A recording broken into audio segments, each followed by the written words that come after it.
So the SBA's Economic Injury Disaster Loan Program provides small businesses with working capital. It's so that you can keep running your business day to day. So with working capital up to $2 million that can provide vital economic support to small business to help them overcome the temporary loss of revenue they're experiencing. So businesses are receiving what they call temporary loss of revenue because of this pandemic that's happening. You own a restaurant, you own a nightclub or a bar, you own a retail store. You've had to close. If you have a business in this place that requires people to be able to come outside and visit your store, and let's say you're not one of the essential businesses like a grocery store, which can still be open, you have been mandated to close, then you are likely experiencing a temporary loss of revenue. Let's say you have a store, but you don't have a website that offers e-commerce. Just never did it because all your business came from walk up. You might have been in the area where all the traffic did better. You never put in place an e-com website. So you're experiencing right now temporary loss of revenue because you've got all this inventory, but you can't be open to sell it. Information about the EIDL loan, Emergency Injury Disaster Loan. The loan advance will provide economic relief to businesses that are currently experiencing temporary loss of revenue. I know I sound repetitious and repetitive, but it is what it is. They repeat it several times on the website. The funds will be made available. Now, let me stop right here. Originally, the site said funds will be made available within 3 days of a successful application. And people ran with it. Oh, you're gonna go apply, you're gonna get $10,000 within 3 days. They have yet to advance anyone money yet. No one has gotten, and for sure, I know no one has gotten $10,000 within 3 days as far as when this was released and related to coronavirus. No, it did not happen. Now, it's not our fault. Like the language on the SBA's website is very vague, and there's a lot of holes and a lot of room for interpretation. So people are just like going with the positive thing. We need to be positive right now. Hey, I'm gonna get $10,000, I guess. But as a business person, you're probably like, yeah, I don't know. You might be like, let me fill this out just in case, but I don't think so. I think the problem was that they let out that stimulus check thing first. After that, anything that came with the stimulus package or with the CARES Act, when the official one was signed, people just thought that the government was just going to be giving out free money, and that's not happening. Anyway, let me get back to this loan because I'm just going off on a tangent about things and I need to stay focused. Now the website no longer says 3 days, but it now says within days. They just took the 3 out. Within days of a successful application. What's a successful application? We don't really know yet, but I'm assuming they're going to start giving more information out.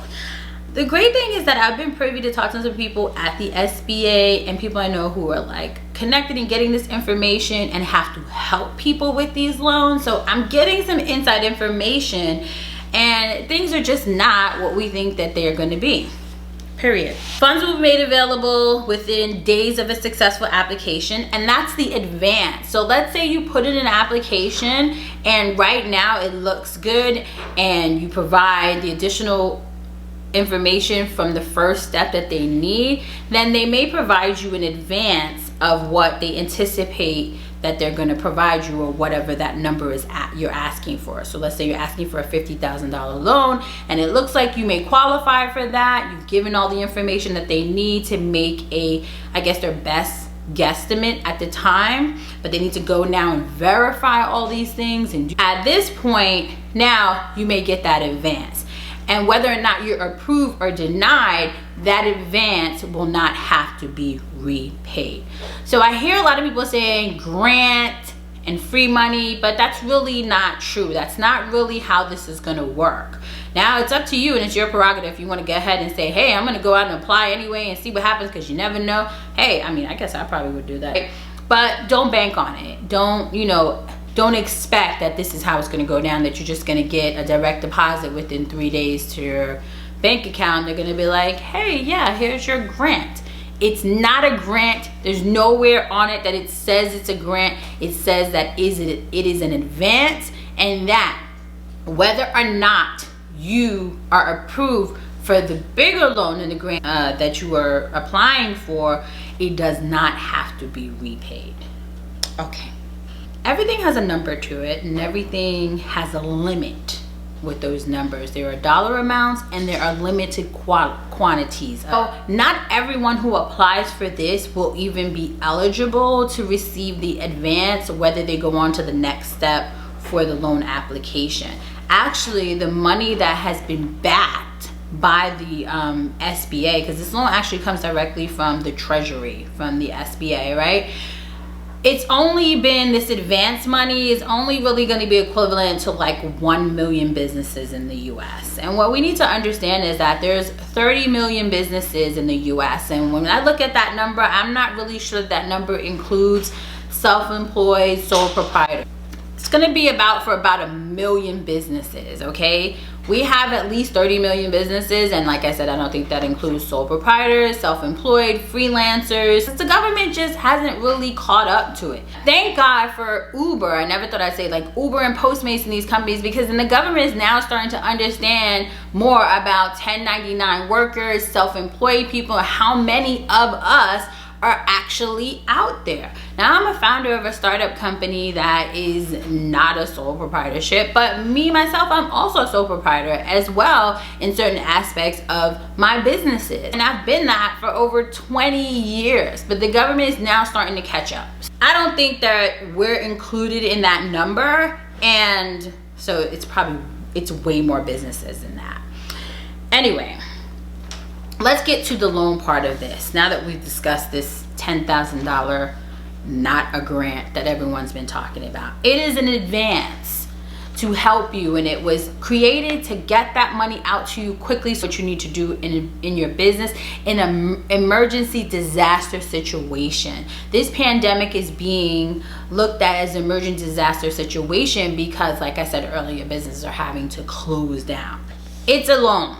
This loan is not forgivable. Again, not free money. But this loan actually has some really great terms for those of you who are really in business and really need help keeping your business afloat while we go through all the motions of this pandemic. So you can borrow up to $2 million. The maximum interest for a for-profit business is 3.75%. The maximum for a nonprofit business is 2.75%. So yes, this goes for-profit businesses and nonprofit businesses. The repayment terms are up to 30 years. That's amazing. 30-year repayment terms, okay?